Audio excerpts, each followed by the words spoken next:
ہے دین میں بھلائی دنیا و آخرت کی، پیغام شعیب کاشفی ہم سب کا رہنما ہے۔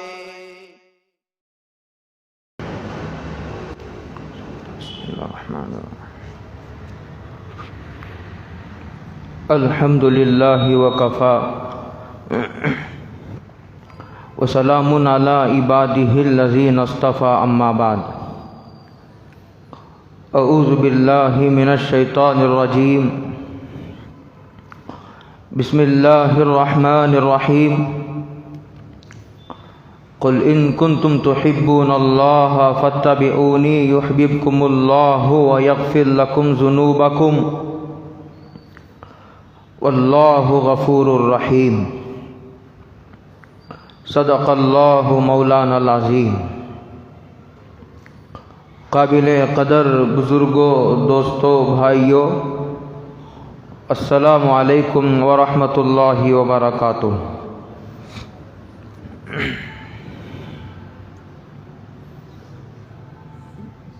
گزشتہ جمعہ امام الانبیاء سید الکائنات احمد مجتبی محمد مصطفیٰ صلی اللہ علیہ وسلم سے متعلق وہ حالات ذکر کیے گئے تھے جو پہلی کتابوں میں مذکور تھے، اور ولادت سے پہلے اور ولادت کے وقت جو حالات غیر معمولی پیش آئے وہ مختصر تاریخ پر ذکر کیے گئے تھے۔ اس وقت سورہ آل عمران کی ایک آیت کریمہ ذکر کی گئی ہے جس کا ترجمہ یہ ہے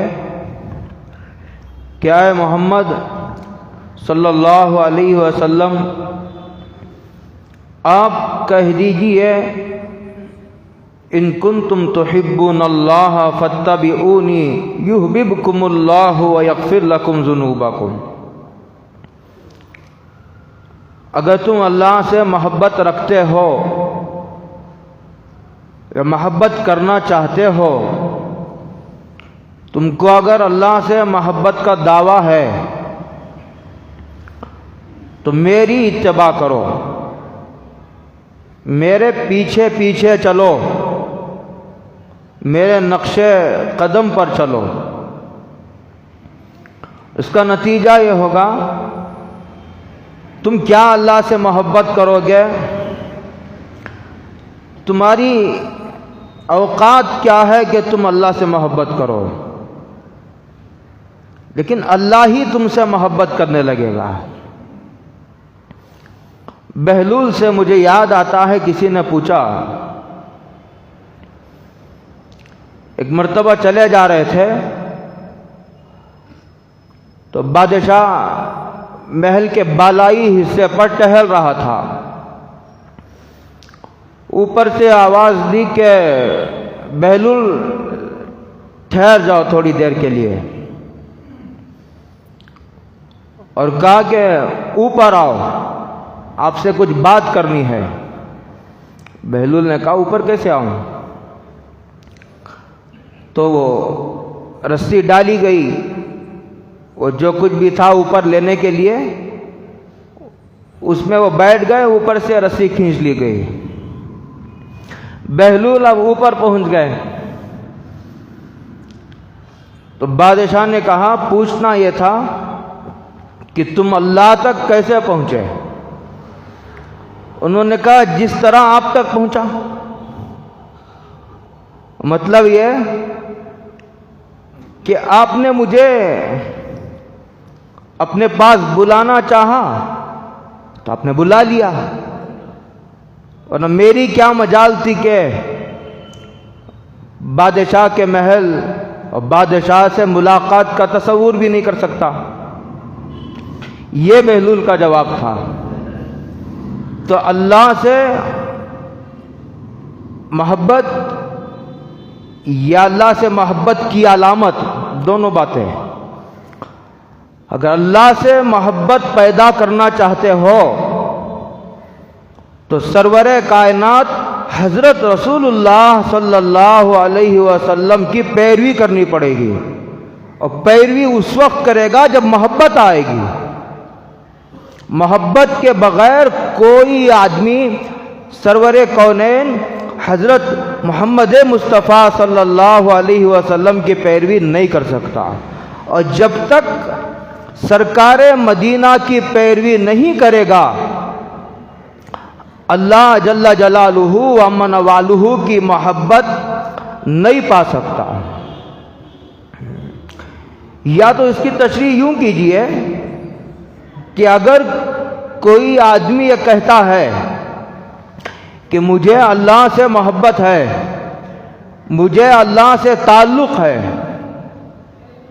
تو اس کی علامت اور اس کی دلیل یہ ہے، اس کی ترازو یہ ہے کہ اسے دیکھو کہ اس کے دل میں حضرت رسول اللہ صلی اللہ علیہ وسلم کی محبت کتنی ہے.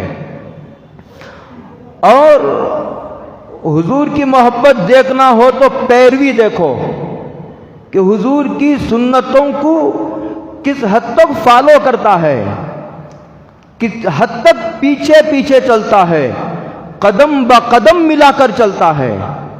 یہ دیکھو.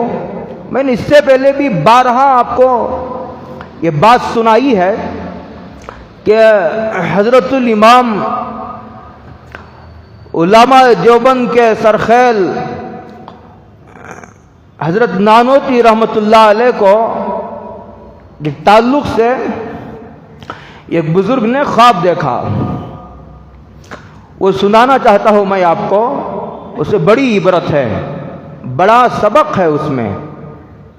ایک بزرگ نے خواب دیکھا کہ ایک بہت بڑا باغیچہ ہے، اس میں سید الکائنات میرے اور آپ کے آقا سرکار مدینہ حضرت محمد مصطفیٰ صلی اللہ علیہ وسلم تشریف لائے ہوئے ہیں. سارے لوگ چہار جانب سے دوڑے جا رہے ہیں تاکہ حضور کی زیارت نصیب ہو. پر خواب میں بھی زیارت بہت بڑی چیز ہے. علماء نے لکھا ہے آپ ہر بات کو حدیث سے نہ جوڑیے. بعض باتیں جس کے لیے قرآن کا حوالہ دیا جاتا ہے اور بعض باتوں کے لیے حدیث کا حوالہ دیا جاتا ہے اور بعض باتوں کے لیے بزرگوں کے واقعات کا بھی حوالہ دیا جاتا ہے. اس کا مضمون ثابت ہوتا ہے لیکن واقعہ جو پیش آیا ہے وہ پیش کر دیا جاتا ہے. اس کو اس کے حیثیت میں رکھ کر سمجھنے کی ضرورت ہے. تو چاروں علماء نے لکھا ہے کہ جس کی خواب میں بھی حضور کی زیارت ہوئی ہو، یہ لکھا ہے علماء نے، انشاءاللہ اس کی موت بھی کلمے پر آئے گی. صلی اللہ، اتنی بڑی ذات ہے حضور کی. تو سرور کائنات حضرت رسول اللہ صلی اللہ علیہ وسلم تشریف لائے ہیں اور رونق افروز ہیں. چاروں طرف سے لوگ دوڑے جا رہے ہیں تاکہ حضور کی زیارت ہو. اسی اسنا میں یہ ایک آدمی کو دیکھا جاتا ہے کہ چھوٹے چھوٹے قدم اور محبت وہ روب کے ملے جلے جذبات کے ساتھ، اس لیے کہ محبوب کو محبوب سے محبت بھی ہوتی ہے، آدمی کو اس کی ہیبت بھی ہوتی ہے، اس کا جلال بھی اس کے سامنے ہوتا ہے، اس کے روب کو فراموش نہیں کر سکتا. اسی لیے بعض صحابہ سے پوچھا گیا آپ نے حضور کو دیکھا ہے، حضور کا چہرہ بیان کر سکتے ہو؟ انہوں نے کہا پورا چہرہ میں نہیں بیان کر سکتا، اس لیے کہ اس رخ تاباں کو پورے آنکھوں بھر کے دیکھنے کی کبھی ہمت نہیں ہوئی. اکبر، انوارات کی بارش ہے سرکار کے چہرے پر. میں آگے ذکر کروں گا انشاءاللہ کبھی. محبت اور روب کے ملے جلے جذبات کے ساتھ جا رہا ہے ایک آدمی. ایسا جا رہا ہے جیسے کوئی گم شدہ چیز کو تلاش کرنے کے لیے آدمی، جیسے کسی کے پیسے گم ہو گئے ہوں تو دبے چھوٹے چھوٹے قدم رکھ کر آدمی جا رہا ہو اور نقشے قدم تلاش کر رہا ہو. تو پوچھنے والے نے خواب ہی میں پوچھا ان سے، بھائی تم اتنے چھوٹے چھوٹے قدم رکھ کے جا رہے ہو، اتنے میں تو سرکار رخصت ہو جائیں گے. تو اس نے خواب ہی میں جواب دیا کہ بھائی میں تو نقشے قدم تلاش کر رہا ہوں سرکار کے جہاں سے حضور آئے ہیں تاکہ قدم با قدم چلوں. تو خواب ہی میں وہ صاحب پوچھتے ہیں، بھائی تمہارا نام کیا ہے؟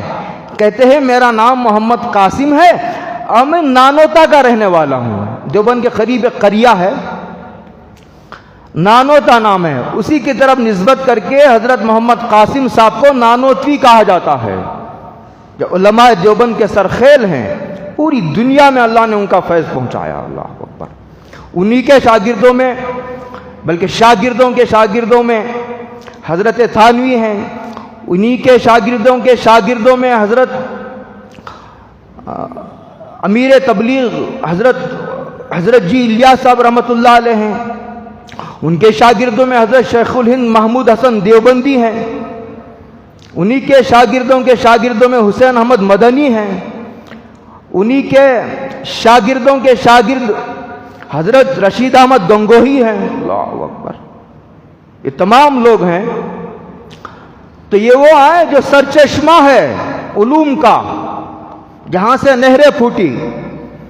یہی وہ ذات بابرکت ہے جن کے شاگردوں کے شاگرد میں محدث زمان انور شاہ کشمیری رحمت اللہ علیہ جیسا محدث پیدا ہوا، جن کے بارے میں علماء دیوبند کی یہ رائے ہے کہ 500 سالہ عرصے میں اتنا بڑا محدث نہیں پیدا ہوا.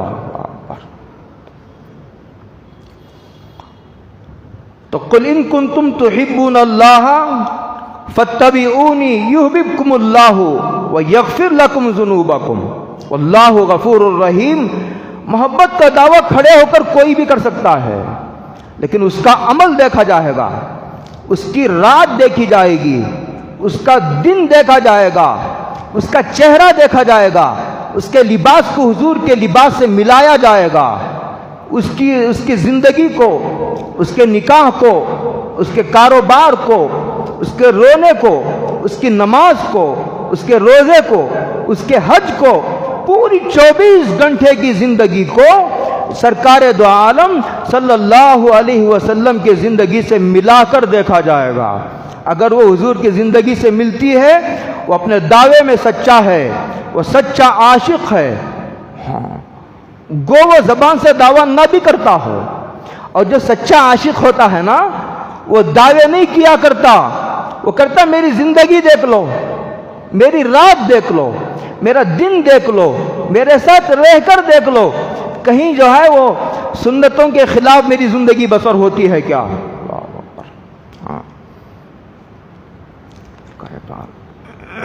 آج لوگ اللہ سے مال و دولت مانگتے ہیں، لوگ اللہ سے حکومت مانگتے ہیں، لوگ اللہ سے خوبصورت بیوی مانگتے ہیں، لوگ اللہ سے کاروبار مانگتے ہیں، لوگ اللہ سے گھر مانگتے ہیں، لوگ اللہ سے اپنے بچوں اور بچیوں کی زندگیاں مانگتے ہیں. کوئی بچے مانگ رہا ہے، کوئی بچیاں مانگ رہا ہے، کوئی مال و زر مانگ رہا ہے، کوئی زر مانگ رہا ہے، کوئی زمین مانگ رہا ہے. واہ، ایسے لوگ بہت کم ہیں جنہوں نے اللہ سے اللہ کو مانگا ہو. اسی لیے سرکار دو عالم صلی اللہ علیہ وسلم نے حدیث میں فرمایا، اللہم انی اسألک منکا، اے اللہ میں تجھ سے تجھ ہی کو مانگتا ہوں. اللہ اکبر. اللہم ارزقنی حبک. ہے کوئی تم میں ایسا دیوانہ، ہے کوئی تم میں ایسا دیوانہ جو اللہ سے اللہ کو مانگنے کی امید رکھتا ہو، اللہ سے اللہ کو پانے کی تمنا کرتا ہو؟ اللہم ارزقنی حبک، حضور نے دعا سکھلایا، اللہ میں تجھ سے تیری محبت مانگتا ہوں۔ غیر ضروری جھگڑوں میں لوگ الجھے ہوئے ہیں۔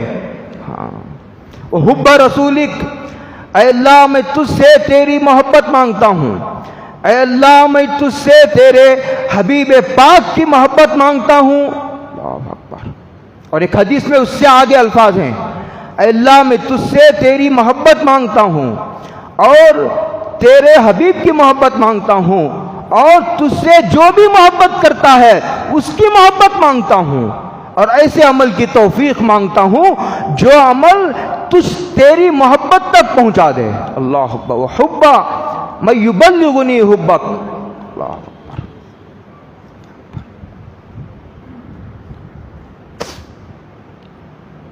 اس لیے اللہ سے اللہ کو مانگنے کی ضرورت ہے۔ اللہ کی محبت کا سوال، اس کا مطلب یہ نہیں کہ گھر نہ مانگو، زر زمین نہ مانگو، بیوی بچے نہ مانگو، صحت نہ مانگو، دولت نہ مانگو، عزت نہ مانگو، یہ مطلب نہیں ہے میرا مطلب یہ ہے کہ یہ دوسرے درجے میں رکھ کر پہلے اللہ کو مانگو، اللہ کی محبت مانگو، حضور کی محبت مانگو۔ اور حضور کی محبت کے اسباب ہیں۔ حضور کی محبت کا بہت بڑا سبب یہ ہے کہ درود شریف کثرت سے پڑھا کرو صلی اللہ علیہ وسلم۔ ہمارے بعض اکابر کے معمولات میں 1,00,000 تک 1.25 درود شریف لکھا ہوا ہے۔ لوگ علماء دیوبند کو گستاخ رسول کہتے ہیں، مجھے ان کے سوء خاتمے کا خطرہ ہے صلی اللہ علیہ وسلم۔ اگر یوں کہا جاتا کہ علماء دیوبند حضور کی محبت میں مبالغہ کرتے ہیں، حضور کی محبت میں غلو کرتے ہیں، یہ الزام ایک حد تک ٹھیک ہے۔ اگر یوں کہا جاتا کہ علماء دیوبند حضور کی محبت میں غلو کرتے ہیں اور حضور کی محبت میں مبالغے سے کام لیتے ہیں، یہ الزام ایک حد تک ٹھیک بھی ہو سکتا ہے۔ لیکن یہ جو کہا جاتا ہے نا کہ علماء دیوبند گستاخ رسول ہوتے ہیں، توبہ توبہ، اللہ کے مقام کو بتانا اور حضور کے مقام دونوں کے درمیان فرق کو قائم کرنا، اللہ کی محبت کی حد بتانا اور حضور کی محبت کی کہاں تک حد ہے اس کو بیان کرنا، یہ گستاخی ہے۔ آج ایک طبقہ ایسا ہے جس کو خدا کی گستاخی برداشت ہے اور حضور کی محبت میں خدا کی گستاخی برداشت ہے۔ اس کی پرواہ نہیں ہے کہ حضور کی محبت کرنے جاتے جاتے خدا کی گستاخی ہو رہی ہے، خدا کی گستاخی لازم آ رہی ہے۔ ایسا نہیں ہونا چاہیے۔ خدا خدا ہے، محمد الرسول اللہ صلی اللہ علیہ وسلم کی ذات و محمد الرسول اللہ ہے۔ دونوں کو ان کے مقام پر اگر رکھ کے سمجھا جائے تو کوئی اعتراض ہی نہ ہو۔ 1.25 درود شریف پڑھنے کا معمول ہے۔ اور دوسرا سب سے بڑا سبب حضور کی محبت پیدا کرنے کا، حضور کی سیرت پڑھو۔ عربی میں اتنا کسی پر نہیں لکھا گیا اور ایسا کوئی نبی آیا بھی نہیں جس کی زندگی کا ایک لمحہ محفوظ ہو۔ رات بھی محفوظ ہے، دن بھی محفوظ ہے، وضو محفوظ ہے، نبی کی نماز محفوظ ہے، نبی کی مسواک کا طریقہ محفوظ ہے، نکاح کا طریقہ محفوظ ہے، داڑھی محفوظ ہے، حلیہ مبارک محفوظ ہے، بہووں کی جو صورتحال تھی وہ محفوظ ہے، اور 2 آنکھوں کے درمیان جو فاصلہ تھا وہ محفوظ ہے۔ یہ ایک حضور کی حرکت، یہ حضور کا خود معجزہ ہے۔ ایک حرکت کو صحابہ نے محفوظ کیا اور ہم تک پہنچایا صلی اللہ علیہ وسلم۔ سیرت کا مطالعہ، سیرت یا تو پڑھو، عربی میں بھی ہے، اردو میں بھی ہے، ہزاروں کتابیں ہیں، اتنا کسی پر نہیں لکھا گیا جتنا حضور کی ذات اقدس پر لکھا گیا، اور محفوظ ہی نہیں لکھنے کے لیے۔ دوسرے انبیاء کی تاریخ اتنی تفصیل سے محفوظ نہیں ہے کہ حضور کا معجزہ ہے۔ ایک لمحہ اگر کوئی دیکھنا چاہے تو ہزاروں لاکھوں کروڑوں صفحات پر حدیثوں کی شکل میں حضور کی زندگی ہمارے پاس محفوظ ہے۔ سیرت کا مطالعہ پڑھو، سمجھو حضور کیسے تھے۔ ہم نے حضور کو 12 دن کا نبی بنا لیا ہے۔ ربیع الاول آتا ہے تو حضور یاد آتے ہیں، ربیع الاول گیا، حضور کو بھول گئے. واہ، ایسی بھی کیا بے وفائی ہے. حضور کے ذکر کو ہم منع نہیں کرتے. کون کہتا ہے حضور کے ذکر کو منع کیا جاتا ہے؟ حضور کے ذکر عبادت ہے، حضور کی تعریف عبادت ہے. لیکن ہم یہ کہتے ہیں کہ حضور کی تعریف کو 12 دن میں محصور نہ کرو، 24 گھنٹے پورے سال حضور کا ذکر یاد رہنا چاہیے. ہمارا مطالبہ یہ ہے، ہمیں شکایت یہ ہے کہ تم حضور کو صرف 12 دن کیوں یاد کرتے ہو، پورا سال کیوں نہیں یاد کرتے، کیوں بھول جاتے ہو حضور کو.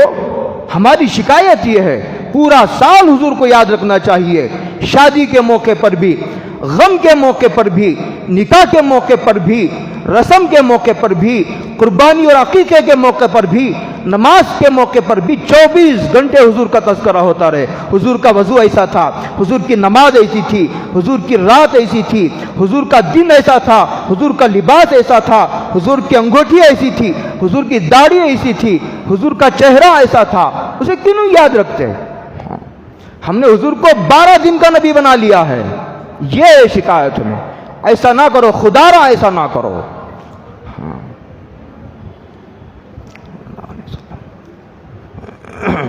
تیسرا، جن لوگوں کو اللہ تعالیٰ نے حضور کی محبت عطا فرما رکھی ہے، ان لوگوں کے پاس بیٹھنے کو غنیمت سمجھو. اگر وہ بیٹھنے کی اجازت دیں، اگر وہ بیٹھنے کا موقع دے تو ان لوگوں کے بعد بیٹھنے کو سعادت سمجھو.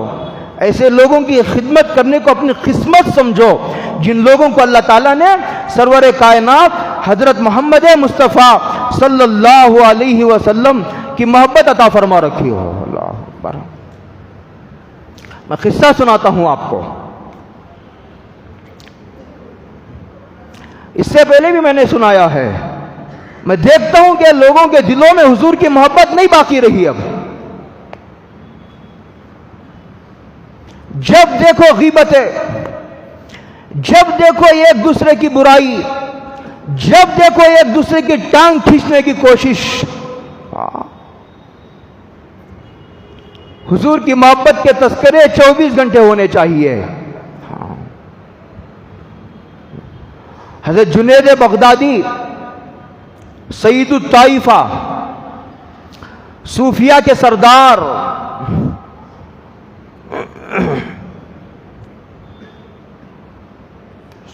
انٹرنیشنل پہلوان تھے. ایک مرتبہ اعلان ہوا حکومت کی طرف سے کشتی ہوگی، تو ایک بوڑھا آدمی غریب اپنی غربت کا مارا ہوا، اس نے پنجہ آزمائی کے لیے اپنا نام پیش کیا کہ جنید بغدادی سے پنجہ لڑانے کے لیے میں تیار ہوں. ساری دنیا حیرت کی تصویر بن کر کے رہ گئی کہ جنید بغدادی انٹرنیشنل سرکاری پہلوان ہے، اور یہ مریل جس کے ہڈیوں میں گودا تک باقی نہیں رہا، بوڑھا آنکھوں میں آنکھیں ملا کر کہتا ہے کہ جنید بغدادی سے پنجہ آزمائی کے لیے میں تیار ہوں. تب میدان میں دونوں کو اتارا گیا. کشتی لڑنے سے پہلے ملاقات ہوتی ہے، ایک دوسرے کے ہاتھ ملائے جاتے ہیں. ہاتھ ملاتے ملاتے اس غربت کا مارا اس غریب کمزور نہیں لاغر انسان نے جنید بغدادی کے کان میں کہہ دیا کہ میں کوئی لڑنے کے لیے نہیں آیا ہوں، میں غربت کا مارا ہوں. میں سوچا کہ میری غربت کا یہ مداوا ہے، لیکن ایک بات میرے اندر ہے، میں سادات میں سے ہوں. ہمارے اکابر طلبہ میں کوئی سادات میں سے آ جاتا تھا، اسے اپنے بازو بٹھاتے تھے. یہ ادب تھا ہمارے اکابر کا.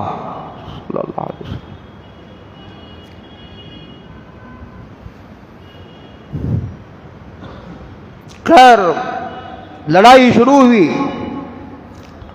پتہ نہیں جنید بغدادی کے زندگی میں انقلاب آنا تھا.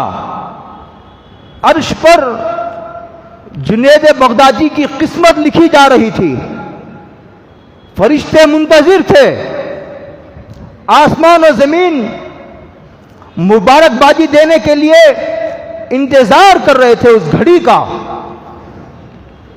جنید بغدادی چت ہو جاتے ہیں، ایک ہنگامہ برپا ہوتا ہے، نہیں کچھ نہ کچھ گڑبڑ ضرور ہوئی ہے، دوبارہ پھر کشتی کرائی جائے گی۔ دوبارہ پھر لڑائی ہوئی، جنید بغدادی پھر چت ہو گئے، تیسری مرتبہ پھر لڑائی ہوئی، پھر چت ہو گئے جنید بغدادی۔ واہ جنید بغدادی، تم نے بہت دانشمندی کا ثبوت دیا، بہت دانشمندی کا ثبوت دیا۔ اسی کو اس کے بعد کیا ہوا؟